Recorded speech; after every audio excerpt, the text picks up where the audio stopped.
اگر کوئی آپ میں سے کوئی بھی اگر مجھے توفیق ہو یا کوئی جوان یا کوئی گناہ گار کوئی بندہ خدا جیسا بھی ہو کہیں بھی ہو رات کی تاریکی میں اٹھے اور کہے یا ربی،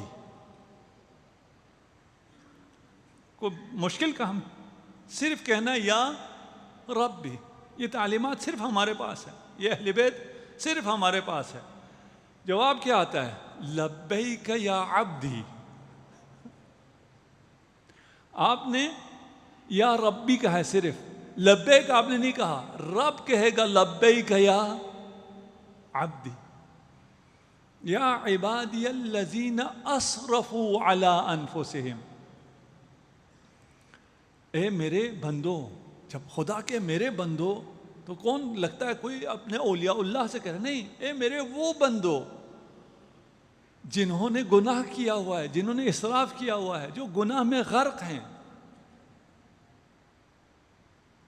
لبیک یا عبدی سلنی اعطیک وتوکل علی اکفیک۔ آپ نے صرف یا رب کہا، جواب آئے گا میرے بندے مانگ، کیا مانگنا ہے، جو مانگے گا میں دوں گا، مجھ پر توکل کرو، میں کافی ہوں تمہارے لیے۔ رب سے یہ رشتہ ہماری اتنی عمر ہو گئی کیوں نہیں ہے؟ اس لیے کہ ہم معارف اہل بیت سے دور ہیں۔ اگر یہ رشتہ ہو جائے، اگر رات کو نماز تہجد کے لیے اٹھیں، ایک یا رب بھی کہیں، نہیں پڑھ سکتے یہ کہو، یہ کہہ لو، رات کو اٹھ کے کہو، فجر ہونے سے پہلے ایک یا رب بھی کہو، پکارو، دیکھو۔ اور اگر وہ ندا آئے، اور یہ ندا آپ کو معصومین کے ذریعے آئے گی، یہ ندا آپ کے دل میں آئے گی کہ خدا کہے گا مانگ مجھ سے جو مانگنا، آپ کے مانگنے سے پہلے کہے گا۔ اور اس کے بعد کیا ہونا ہے؟ توکل۔ اس کے بعد اگر آپ مانگیں خدا سے اور آزمانے کے لیے مانگیں، یہ مولانا نے کہا، میری بات کی تو کوئی حیثیت نہیں، اہل بیت کی بات ہے، آزماتے یہ ہوتا ہے یا نہیں ہوتا۔ آپ یا رب بھی کہیں گے، صدا آئے گی، مانگ جو مانگنا ہے، آپ مانگیں گے ملے گا؟ جی نہیں ملے گا۔ کیوں؟ اس لیے کہ آپ مانگ نہیں رہے، آپ آزما رہے ہیں، آپ کو نہیں ملے گا۔ جو آزمانے والا ہے وہ تو خدا کو خدا مان ہی نہیں رہا ہے، وہ یا ربی میں ہی مشکل ہے۔ رب تو مانو نا۔ اگر رب کا معنی سمجھ میں آ جائے، ابھی میں بیان نہیں کروں گا، نہیں تو میں اپنے موضوع سے نکل جاؤں، اگر رب کا معنی سمجھ میں آ جائے گا، سارے مسائل ہمارے حل ہیں۔ اسی ایک یا ربی میں سارے مسائل حل ہیں۔ رب مانگ کے رب کو ہو،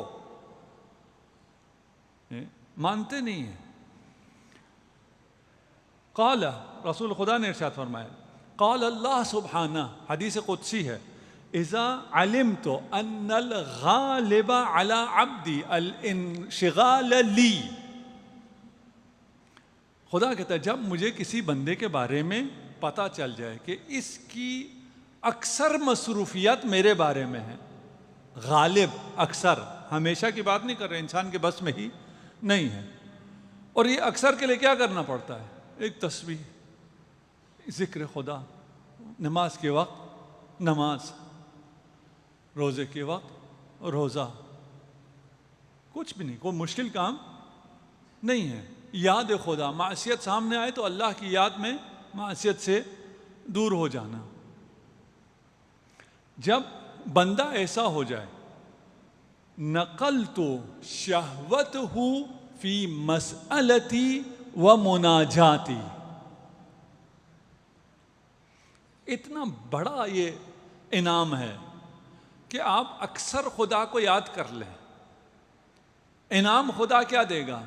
آپ کو مناجات کی اور دعا کی لذت عنایت کرے گا۔ انہا لکبیرۃ الا علی الخاشعین، نماز پڑھتا ہوں کیا ہو جاتا ہے؟ بڑا بوجھ ہوتا ہے، بدن میں درد شروع ہوتا ہے، وہ پتہ نہیں کب دوسری رکعت ختم ہوگی، کب تیسری ختم ہوگی، جماعت میں اگر کوئی لمبی نماز پڑھانے والا ہے تو اس کے پیچھے جا کے میں نماز نہیں پڑھتا، مجھے عبادت میں، خدا سے دعا مانگنے میں لذت نہیں ہے۔ تم مانگو مفت میں، جو مانگو گے سب کچھ ملے گا، پھر بھی لذت کیوں نہیں ہے؟ نہیں ہے. بہت سے ہیں دعا کر سکتے ہی نہیں ہیں. مناجات خدا کہہ رہا ہے میں تیرے ساتھ آ کے بیٹھ جاؤں گا. یہ تعبیرات غلط ہیں. ہاں اس کو ہم آپ بیان کریں گے. ہمارے پاس اس کے علاوہ بات کوئی نہیں ہے. انا جلیس من ذکرانی، جو میری یاد کرتا ہے میں اس کے ساتھ بیٹھ جاتا ہوں، اس کا ہم نشین ہو جاتا ہوں. خدا تیرے شہرک سے زیادہ قریب ہے، تیرے دل میں آ کے بیٹھ جائے گا، تیرے دل کی آواز کو تجھ سے پہلے سن لے گا. بات تو کرو خدا سے. مزہ نہیں آتا. مزہ کس میں آتا ہے؟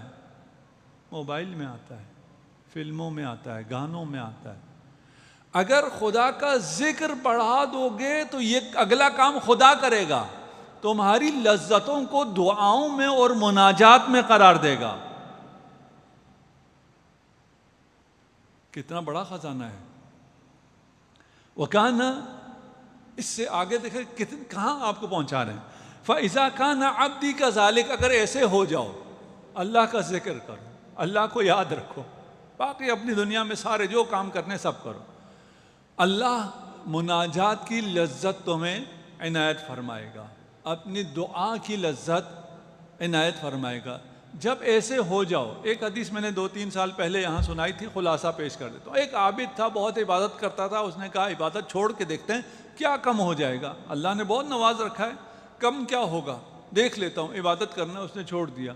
1-2 سال بعد حضرت موسیٰ کے پاس آیا کہ میں بڑا عابد تھا، اللہ نے مجھے بہت کچھ دے رکھا تھا، میں نے عبادت چھوڑ دی، اللہ نے مجھے کوئی سزا نہیں دی. حضرت موسیٰ نے اللہ کی بارگاہ میں پوچھا، وحی آئی کہ اس سے کہو جو دنیا کی سب سے بڑی سزا تھی وہ ہم نے اسے دے رکھی ہے. اسے کہا دنیا کی سب سے بڑی سزا تجھے دے رکھی ہے. کہا کیا سزا دی؟ مجھے تو کوئی سزا نہیں ہوئی. کہا خدا نے اپنے مناجات کی لذت کو تجھ سے لے لیا ہے.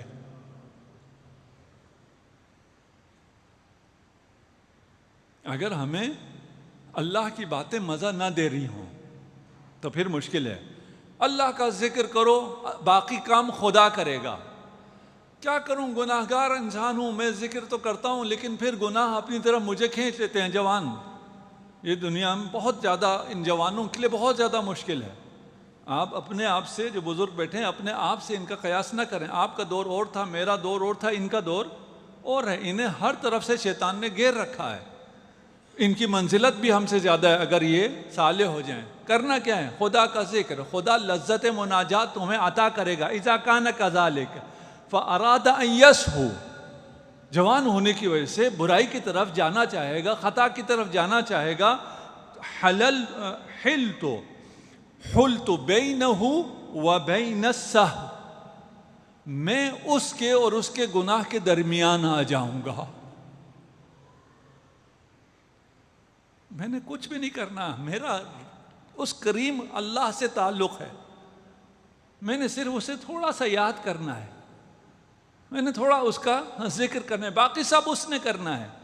مجھ سے کنٹرول نہیں ہوتا، گناہ کی طرف چلا جاتا ہوں. میں گناہ کا ارادہ کروں گا، اللہ میرے اور گناہ کے درمیان حائل ہو جائے گا. ابھی جو آسانی سے گناہ ہو رہے ہیں وہ گناہ ہوگا ہی نہیں، کرنا چاہو گے بھی نہیں ہوگا.